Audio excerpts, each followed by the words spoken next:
আসসালামু আলাইকুম সবাইকে। আশা করি সবাই অনেক ভালো আছো। আমাদের পর্যায় সারণী জেনে নাও এই সিরিজে তোমাদেরকে অনেক অনেক স্বাগতম। এই সিরিজে আমরা ৪ টা লেকচারে চেষ্টা করব পর্যায় সারণীর যতগুলো খুঁটিনাটি ব্যাপার আছে সবগুলা ব্যাপার তোমাকে জানাতে একদম শূন্য থেকে। অর্থাৎ পর্যায় সারণী যখন থেকে প্রতিষ্ঠা হইছে সেই আমল থেকে ঘটনা প্রবাহগুলা থেকে শুরু করে বর্তমান পর্যায় সারণী তুমি কিভাবে ইফেক্টিভলি ইউজ করতে পারবে, কিভাবে ইউজ করলে তোমার জন্য পর্যায় সারণী অনেক বেশি সহজ হবে, অনেক ইফেক্টিভ হবে, সেটা নিয়ে আমরা কাজ করব। তো আমাদের এই সিরিজের মধ্যে আমরা ৪ টা লেকচার নিয়ে কথা বলবো, ৪ টা পার্ট হবে। তার মধ্যে প্রথম পার্টে আমরা আলোচনা করব পর্যায় সারণীর ইতিহাস এবং পর্যায় সারণীর নানান সূত্র। যে সৃষ্টির একদম প্রথম থেকে কিভাবে পর্যায় সারণীটা ডেভেলপ হয়েছে আমাদের সেটা নিয়ে আলোচনা থাকবে আজকের এই লেকচারে। এর পরের লেকচারে আমরা যেটা করব, আমরা পর্যায় সারণীর মৌলগুলোকে আসলে কিভাবে মুখস্থ করতে হয়, ১ থেকে ১৮ পর্যন্ত মুখস্থ করতে হয় কিনা, নাকি গ্রুপ ভিত্তিক মুখস্থ করতে হয় সেটা জানবো। এবং গ্রুপ ভিত্তিক আমরা মৌলগুলোকে মুখস্থ করব বিভিন্ন ট্রিক্স এবং বিভিন্ন ইম্পর্টেন্ট ডেটা সহ, সেটা হবে পার্ট 2। এরপরে পার্ট 3 তে আমরা কি করব, পার্ট 3 তে আমরা পর্যায় সারণীটাকে 4 টা ব্লকে ভাগ করব এবং ব্লকে ভাগ করে তাদের নানা ধর্ম নিয়ে আমরা কথা বলবো। এবং লাস্ট পার্ট, পার্ট 4 এ আমরা পর্যায় সারণীর নানাবিধ পর্যায়বৃত্ত ধর্ম নিয়ে কথা বলবো, যেই ধর্মগুলো তুমি বুঝতে পারবা বাম থেকে ডানে গেলে তারা বাড়বে নাকি কমবে, এই বাড়া কমার হিসাব কোন কোন ধর্ম কিভাবে চেঞ্জ হয়, এইটাও থাকবে আমাদের 4 নাম্বার লেকচারে। তার মানে টোটাল আমাদের লেকচার সংখ্যা হলো 4টা। এই 4টার মধ্যে তুমি তোমার পর্যায় সারণীকে জেনে নিতে পারবে। তোমাদের সবার কাছে পর্যায় সারণী আছে এটা আমি বিশ্বাস করি, যেহেতু তুমি রসায়নের স্টুডেন্ট। যদি নাও থাকে প্যারা খাওয়ার কিছু নাই, ইন্টারমিডিয়েট রসায়ন বইয়ের প্রথম পাতাতেই কিন্তু এটা দেয়া থাকে, ঠিক আছে? আর যদি কারো কাছে না থাকে, একান্তই নাই, বইও নাই, কিছু নেই, সে অনলাইন থেকে আসলে হেল্প নিতে পারো। আসো আমরা আমাদের আলোচনা শুরু করে দেই। আজকের আলোচনায় ইতিহাস এবং পর্যায় সারণীর নানান সূত্র। মনে রাখবে আমাদের এই সিরিজটা তোমাকে কোথায় কোথায় হেল্প করবে। ফার্স্ট অফ অল দেখো, এখানে আমরা বলছি এইচএসসি অ্যান্ড অ্যাডমিশন।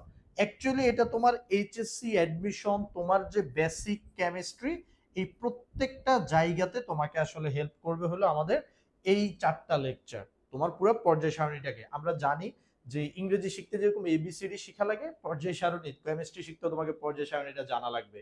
সো আমাদের এক ঢিলে অনেকগুলা পাখি মারা যাচ্ছে। তো সর্বপ্রথম আমরা একটু পর্যায় সারণীটা দেখে নেই। এই পর্যায় সারণী একদিনে কিন্তু তৈরি হয় নাই, এটা তৈরি হতে বিভিন্ন স্টেপ পার হয়ে আসছে, বিভিন্ন সূত্রগুলো পার হয়ে আসছে। তো এটা আমরা পরে আরো ডিটেলস পড়াশোনা করবো, আপাতত জাস্ট একটা নজর দেখে নাও। আসো আমাদের আজকের লেকচারটা আমরা শুরু করি ইতিহাস দিয়ে। ইতিহাসের পাশে আমি প্রথমে এখানে একটা সাল লিখে রাখছি, 1789 সাল। 1789 সাল সম্পর্কে তোমরা সবাই অবগত আছো যে 1789 সালে আমাদের একজন ছোট্ট বন্ধু ছিল, একজন বিজ্ঞানী ছিল, তার নাম হলো ল্যাভোইসিয়ে। হ্যাঁ, ল্যাভোইসিয়ে। তো 1789 সালে সর্বপ্রথম মানুষ আবিষ্কৃত মৌলগুলোকে ক্লাসিফিকেশন করার চেষ্টা করছে। কিভাবে? ল্যাভোইসিয়ে দেখলো যে তখন মৌল সংখ্যা আছে 33টা মৌল।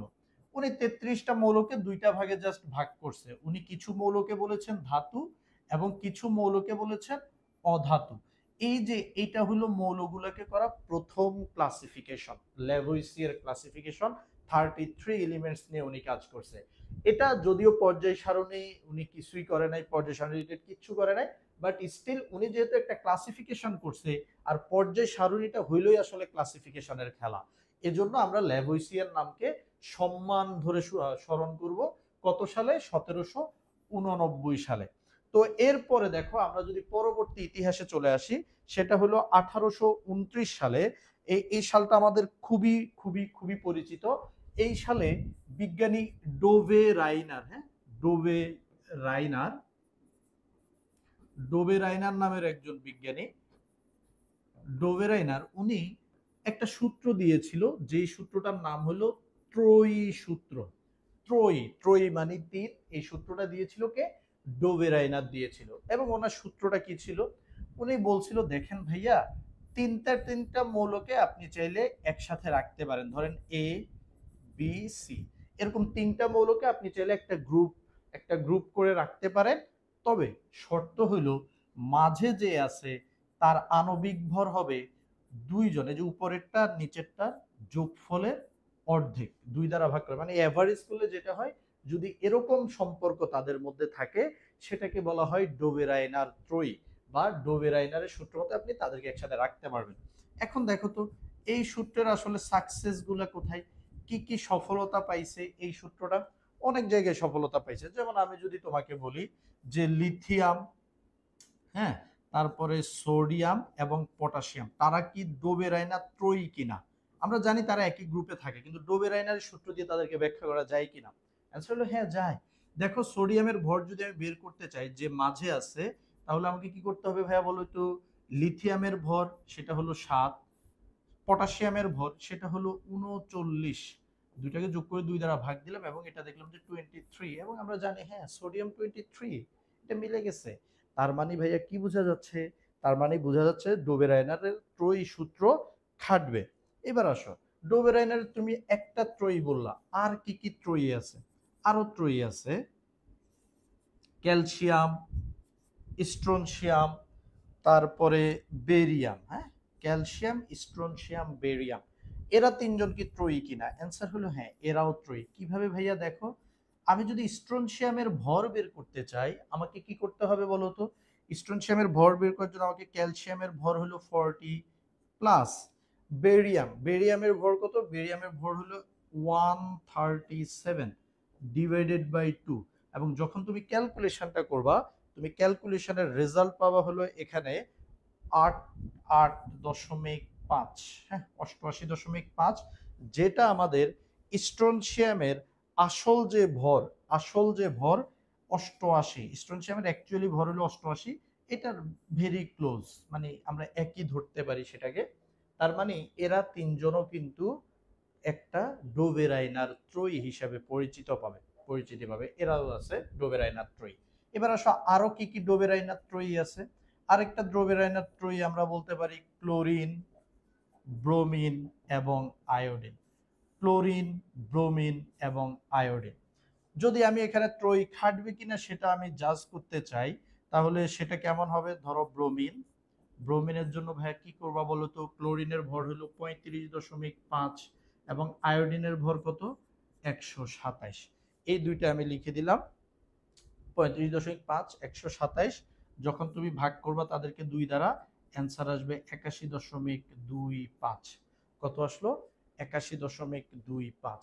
এখন এই 81.25 এটা কিন্তু আমাদের ব্রোমিনের যে অ্যাকচুয়াল ভর হলো 80, এই 80 এর কিন্তু খুবই কাছাকাছি, হ্যাঁ, খুবই কাছাকাছি একটা ভ্যালু। তো আমরা বলতে পারি যে হ্যাঁ, এরাও ডোবেরাইনার ত্রয়ী হিসেবে বিহেভ করবে। এখন কথা হলো ভাইয়া, ডোবেরাইনার ত্রয়ী কি সবসময় সাকসেসফুল, মানে সব জায়গায় কি খাটবে? অ্যান্সার হলো না, ডোবেরাইনার ত্রয়ী এর ফেইলুরও আছে, সব জায়গায় সে আসলে খাটে না। কোথায় খাটে না? ডোবেরাইনার ত্রয়ী খাটবে না ঠিক এই গ্রুপেরই, তুমি যদি উপর থেকে শুরু করো, হ্যাঁ, এই গ্রুপের উপর থেকে বলতে কি ফ্লোরিন, ক্লোরিন, ব্রোমিন, হ্যাঁ, এই তিনটা মৌল নিয়ে যদি তুমি আসলে ডোবেরাইনার ত্রয়ী সূত্র অ্যাপ্লাই করতে চাও, তখন কি হয় একটু খেয়াল করো। ক্লোরিনের ভরটা আসবে কত ভাইয়া? ফ্লোরিনের ভর ফ্লোরিনের ভর হলো 19, ব্রোমিনের ভর হলো 80, দুইটাকে যখন যোগ করবে এই যে 80, দুইটাকে যোগ করে যখন তুমি 2 দ্বারা ভাগ দিবা আসবে হলো 49.5। কিন্তু দেখো ক্লোরিনের অ্যাকচুয়াল ভর তো 35.5, আর ওইটা আসছে কত? 49.5। দুইটা কখনো মিলে? আশেপাশেও নাই, অনেক দূরত্বে তারা চলে গেছে। এজন্য আমরা বলবো যে না ভাইয়া, এটা আসলে হয়নি, এটা একটা ফেইলিউর। ঠিক আছে, এরকম অনেকগুলো ফেইলিউর আছে, সব জায়গায় আসলে ডোবেরাইনার ত্রয়ী চাইলে তুমি খাটাইতে পারবা না। ঠিক আছে, তাইলে আমরা যদি বলি, কেউ যদি বলে যে ভাইয়া ডোবেরাইনারের সার্থকতা কি কি, আমরা দুইটা সার্থকতা বলতে পারি। একটা হলো যে হ্যাঁ, এই যে এই তিনটা মিলেই একটা সার্থকতা, যে অনেকগুলা ত্রয়ীকে সে ব্যাখ্যা করতে পারছে। এন্ড আরেকটা সার্থকতা হলো এটা হলো একদম ফার্স্ট একটা ক্লাসিফিকেশন, হ্যাঁ, এর আগে কিন্তু তেমন কোনো ক্লাসিফিকেশন আসে নাই। তুমি বলতে পারো যে ভাই ল্যাভুইসিয়ে জাস্ট ধাতু ধাতু ভাগ করছে, উনি কোনো সূত্র টুত্র দিতে পারেনি। এই জন্য আমরা ডোবেরাইনার ত্রয়ী সূত্রটাকে প্রথম ক্লাসিফিকেশন বা প্রথম রুলস হিসেবে রিকগনিশন দিব, এবং এটা সে অনেক কিছু ব্যাখ্যা করতে পারে। আর ফেইলুর কি? ফেইলুর হলো প্রত্যেকটা গ্রুপকে সে আসলে ব্যাখ্যা করতে পারে নাই, সে প্রত্যেক মৌলকেও এখানে ইনক্লুড করতে পারে নাই। সো এটা হলো আমাদের ব্যর্থতা এবং সাকসেস। তো এখন আমরা কত সালে আছি? 1829 সালে আছি। আসো আমরা সামনের দিকে যাই। 1829 সালের পরে আমরা চলে আসলাম 1864 সালে। এই 1864 সালে খুবই ইন্টারেস্টিং একটা কাহিনী ঘটছে। এই কাহিনীটা ঘটাইছে হইল ছোট্ট বন্ধু নিউল্যান্ড। হ্যাঁ, বিজ্ঞানী নিউল্যান্ড কি করলো? 64 সালে একটা অষ্টক সূত্র দিয়ে দিল। অষ্টক সূত্র। এখন এই অষ্টক সূত্র নাম দেখে বোঝা যাচ্ছে আর্ট রিলেটেড কিছু একটা হবে। এই অষ্টক সূত্রটা আসলে কি, এটা একটু জানতে হবে। এটা জানার আগে যেটা জানা ইম্পর্টেন্ট সেটা হলো নিউল্যান্ডের পেশা আসলে কি ছিল, এটা একটু ইম্পর্টেন্ট। কেন ইম্পর্টেন্ট একটু পরেই বুঝবা। নিউল্যান্ড যেহেতু উনি কেমিস্ট্রির একটা সূত্র দিছে, আমরা বলতে পারি নিউল্যান্ড ছিল একজন কেমিস্ট। এটা তার একমাত্র পেশা ছিল না, সে পেশায় ছিল একজন মিউজিশিয়ান। মানে কেমিস্ট প্লাস মিউজিশিয়ান। হ্যাঁ, মানে মারাত্মক মেধার অধিকারী, দুইটা জিনিস একসাথে ছিল। তো তুমি চিন্তা করো, একজন লোক যদি মিউজিশিয়ান হয় এবং সে কেমিস্ট হয়, সে কি চেষ্টা করবে? সে চেষ্টা করবে মিউজিক এবং কেমিস্ট্রিকে একীভূত করার, এবং সে অষ্টক সূত্রে সেটাই করছে। কিভাবে করছে একটু দেখো। আমরা যদি মিউজিকের কথা বলি, মিউজিকের কয়টা সুর আছে? তোমরা সবাই জানো মিউজিকের 7টা সুর আছে গানের মধ্যে। কি কি সুর? সা, রে, গা, মা, পা, ধা, নি, এরপরে কিন্তু আবার সা। মনে রাখবে গানের মধ্যে অনেকেই জানো, আমি আমার গান সম্পর্কে খুবই কম আইডিয়া, শুধু এটা জানি যে 7টা মৌলিক সুর আছে। কি কি? সা, রে, গা, মা, পা, ধা, নি।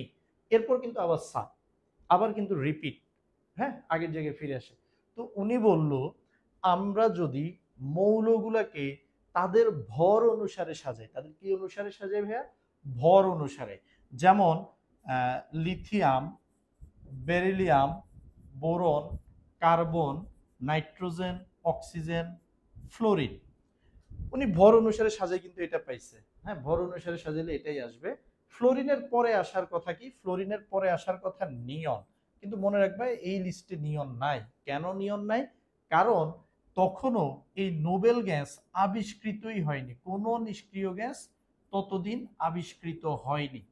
এই কারণে যেটা হয়েছে, এই কারণে এইখানে এই পর্যন্ত ফ্লোরিন পর্যন্ত মৌল ছিল। তারপরে নিয়নকে যদি আমি বাদ দেই, ভর অনুসারে সাজালে কে আসবে? Sodium, magnesium, aluminium, silicon, phosphorus, sulphur, chlorine. Chlorine, হ্যাঁ, ক্লোরিনের পরে আর্গন বাদ। আর্গন বাদ, আর্গন এখানে হবে না কারণ নিষ্ক্রিয় গ্যাস ততদিন আবিষ্কৃত হয়নি। তো আর্গন বাদ দিলে কে আসবে? Potassium, calcium. এরপরে কিন্তু আর লিখা যাবে না, তুমি স্ক্যান্ডিয়াম, টাইটানিয়াম, ভ্যানাডিয়াম লিখতে পারো না। কেন? কারণ মনে রাখবা অষ্টক সূত্রের একটা লিমিটেশন ছিল ফার্স্ট অফ অল, যে এইটা ভারী মৌলগুলা, অনেক বেশি ভারী মৌলগুলোর ক্ষেত্রে প্রযোজ্য না। এটা এই যে ছোট ছোট মৌলগুলোর ক্ষেত্রে প্রযোজ্য, ক্যালসিয়াম পর্যন্ত ও ঠিক আছে। এরপরে আসলে লিখা যাবে না। উনি এই 14, 15, 16টা মৌল নিয়ে অ্যাকচুয়ালি সূত্রটা দিচ্ছে। এবার ওনার সূত্রটা কি ছিল? ওনার সূত্রটা ছিল আসলে মিউজিকের সাথে মিলানো। উনি বলছে মিউজিকে যেরকম প্রতি অষ্টম সুরটা রিপিটেড হয়, দেখো 7টা সুরের পর 8 নাম্বার সুরটা কিন্তু আবার রিপিটেড সা। তো উনি বলল মৌলগুলোকে ভর অনুসারে সাজালে তাদের ধর্ম, তাদের ধর্ম প্রতি অষ্টম মৌলে মিল পাওয়া যায়। তাদের ধর্মে প্রতি অষ্টম মৌলে তাদের ধর্মে মিল পাওয়া যাবে। কিভাবে? দেখো, আমি যদি লিথিয়ামকে চিন্তা করি, অষ্টম মৌলটা কি? এটা প্রথম, দ্বিতীয়, তৃতীয়, চতুর্থ, পঞ্চম, ষষ্ঠ, সপ্তম, এটা হলো অষ্টম। দেখো এই লিথিয়াম এবং সোডিয়ামের মধ্যে কিন্তু মিল পাওয়া যায় ধর্মে। লিথিয়াম এবং সোডিয়ামের মিল পাওয়া যায় প্রতি অষ্টম মৌলে, এই মিলটা আসলে পাওয়া গেছে।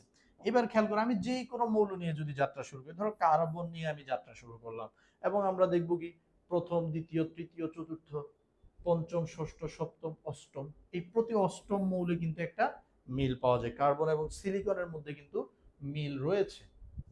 এইভাবে তুমি যেই কোনো জায়গা থেকে যাত্রা শুরু করবা, দেখবা যে এখান থেকে শুরু করলে এখানে এসে দেখবা যে একটা মিল পাওয়া গেছে। হ্যাঁ, তো এটাই ছিল আসলে আমাদের অষ্টক সূত্র।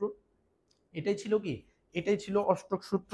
এখন যদি কেউ তোমাকে জিজ্ঞেস করে যে ভাইয়া অষ্টক সূত্রের সফলতাগুলো কি কি, অষ্টক সূত্রের সাকসেস কি কি আছে, সেটা একটু বলেন। তখন আমরা সাকসেস বলতে পারি যে হ্যাঁ ও এই যে আটটা আটটা করে মৌলকে সাজাইতে পারছে। বাট যদি কেউ বলে যে ভাইয়া অষ্টক সূত্রের ফেইলুর গুলা, ব্যর্থতাগুলো একটু বলেন, তাহলে প্রথম ব্যর্থতা কি? প্রথম ব্যর্থতা হলো সে বেশি ভারী মৌলের জন্য প্রযোজ্য না। তাইলে আমরা বলবো যে বেশি ভারী মৌলের জন্য সে প্রযোজ্য নয়। ক্যালসিয়ামের পর তুমি চাইলে এটাকে খাটাইতে পারবা না, চাইলেও খাটাইতে পারবা না, প্রযোজ্য না। তারপর 2 নাম্বার কি? 2 নাম্বারের গেমটা আসলে পুরোপুরি ক্লোজ হয়ে গেছে যখন নিষ্ক্রিয় মৌলগুলো আবিষ্কৃত হয়েছে। দেখো নিষ্ক্রিয় মৌল আবিষ্কৃত হইলে এখানে ফ্লোরিন পর্যন্ত লিখার পরে এইখানে কিন্তু লিখা হইতো নিয়ন, সোডিয়াম না লিখে। এখন নিয়ন যদি লিখে লিথিয়াম আর নিয়ন, লিথিয়ামের নিয়নের মধ্যে কোনো মিল পাওয়া যাবে কখনো?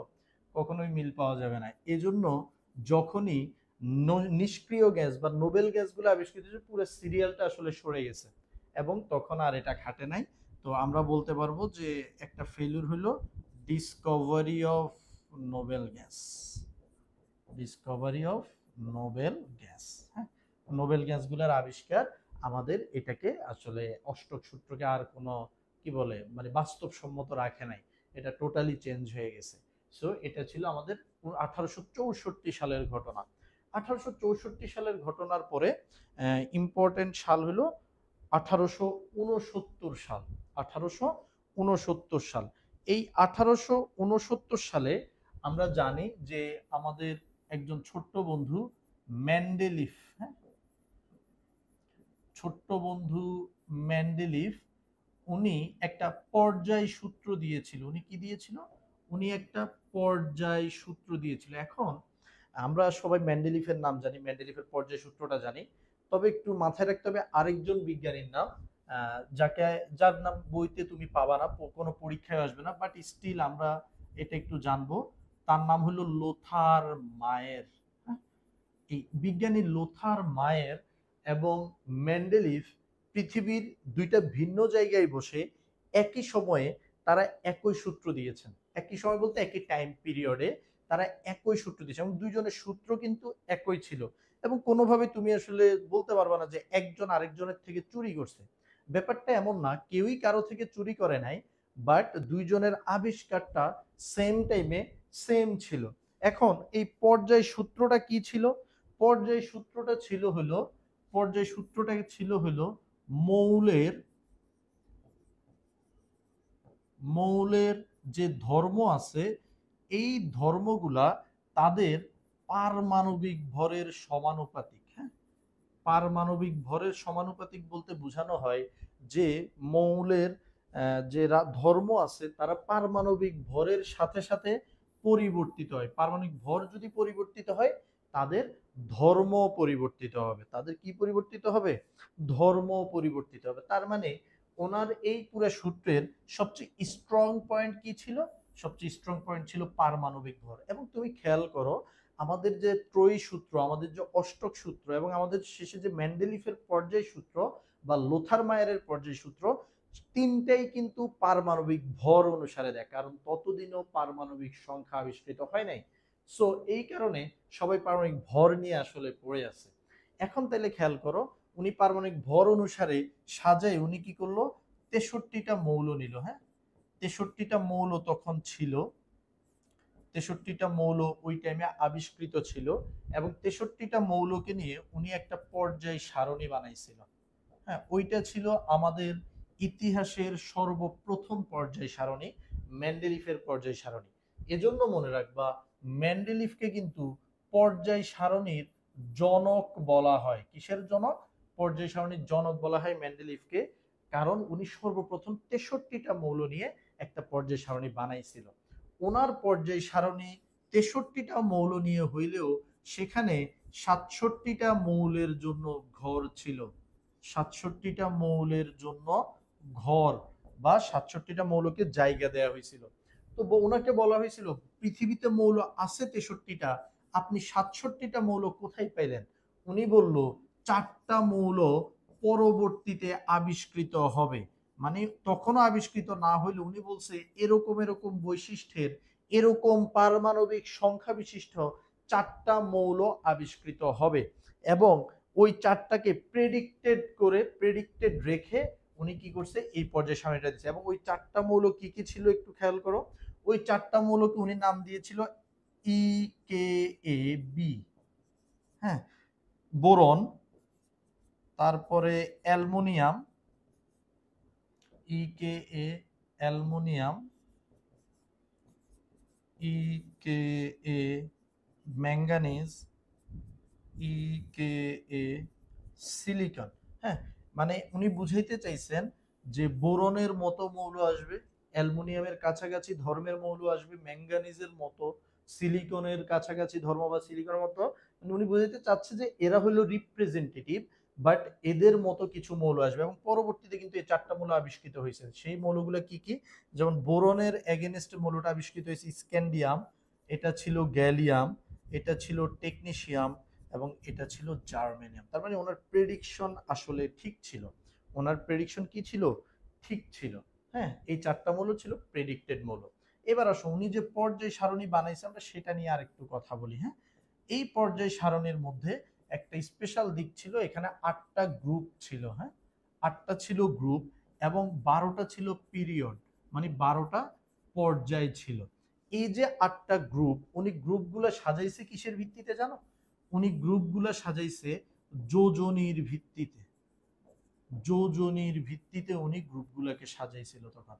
তো যোজনীর ভিত্তিতে উনি যখন গ্রুপগুলোকে আসলে সাজাইছে তখন দেখা গেছে কি দেখো, একই গ্রুপের মধ্যে লিথিয়াম আছে, একই গ্রুপের মধ্যে সোডিয়াম আছে, একই গ্রুপে পটাশিয়াম আছে, আবার ওই একই গ্রুপে কিন্তু সিলভার আছে, কপার আছে, এই মৌলগুলো আছে। মানে সিলভার যে গ্রুপে, কপার যে গ্রুপে, লিথিয়াম সোডিয়াম পটাশিয়াম একই গ্রুপে হয়ে গেছে, কারণ তাদের সবার যোজনী হলো এক। তাদের সবার যোজনী কি? সবার যোজনী এক। এই কারণে তারা একই গ্রুপে পড়ে গেছে। হ্যাঁ, যেহেতু উনি যোজনীর ভিত্তিতে সবাইকে সাজাইছে। তো এটা ছিল আমাদের মেন্ডেলিফের পর্যায় সূত্র এবং মেন্ডেলিফের পর্যায় সারণী নিয়ে আলোচনা।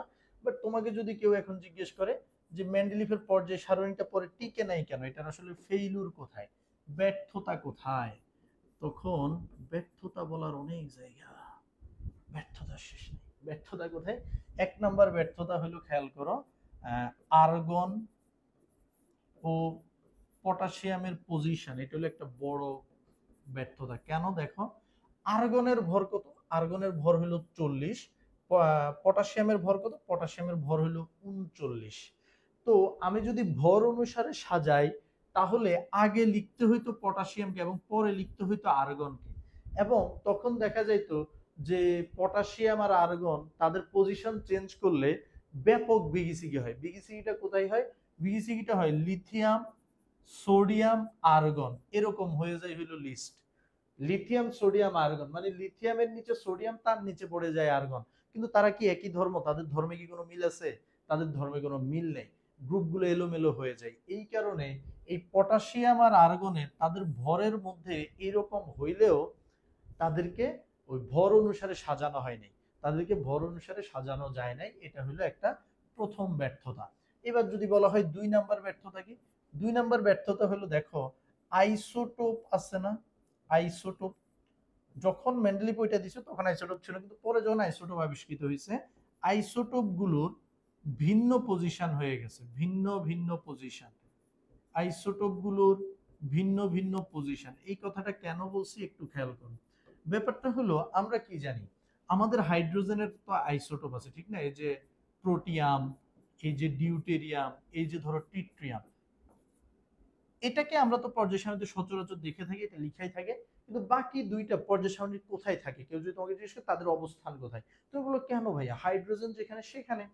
কিন্তু খেয়াল করো, মেন্ডেলিফের পর্যায় সারণীতে এটা সম্ভব ছিল না, কারণ মেন্ডেলিফের পর্যায় সারণী তো পারমাণবিক সংখ্যা দেখে সাজায় নাই, সাজাইছিল পারমাণবিক ভর দেখে। এই কারণে এ যে গ্রুপে থাকবে, যেখানে থাকবে, এ আরেক জায়গায় থাকতে হবে, আরেক জায়গায় থাকতে হবে, আরেকটা ভিন্ন ভিন্ন পজিশনে তাদেরকে থাকতে হচ্ছে। এই কারণে দেখা গেছে আইসোটোপ গুলোর ভিন্ন ভিন্ন পজিশন হয়ে গেছে। এবং আরেকটা প্রবলেম হয়েছে যে আইসোবার গুলোর একই পজিশন, মানে আইসোবার মানে তো তাদের আসলে ভর সমান।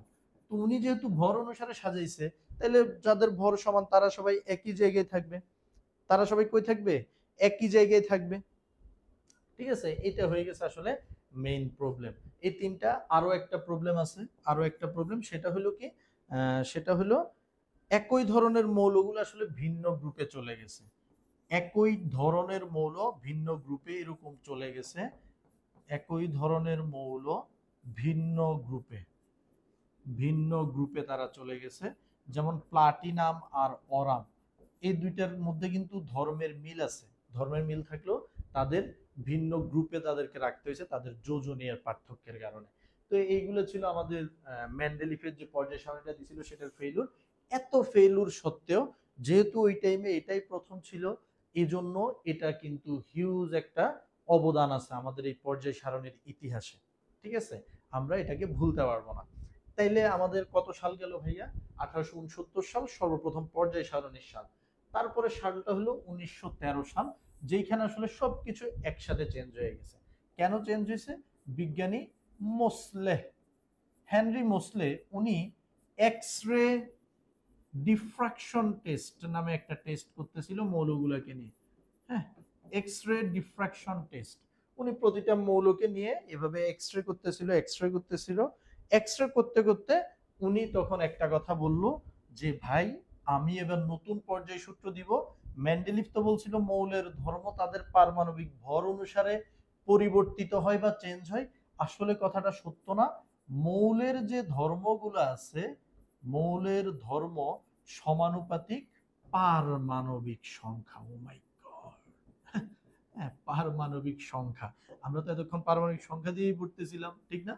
পারমাণবিক সংখ্যা, এতক্ষণ পারমাণবিক ভর দিয়ে পড়তেছিলাম, সবাই পারমাণবিক ভর নিয়ে বলতেছিল। সর্বপ্রথম পারমাণবিক সংখ্যা আসলো এবং আমরা জানি আমাদের পর্যায় সারণী বর্তমানে পারমাণবিক সংখ্যা দিয়েই কিন্তু সাজানো। এবং এটা কত সালে শুরু হয়েছে? 1913 সালে, আজ থেকে প্রায় 111 বছর আগে 1913 সালে এটা হয়েছে। তো ওনার এই জিনিসের উপর ভিত্তি করে আধুনিক পর্যায় সারণী আসলে বানানো হয়েছে।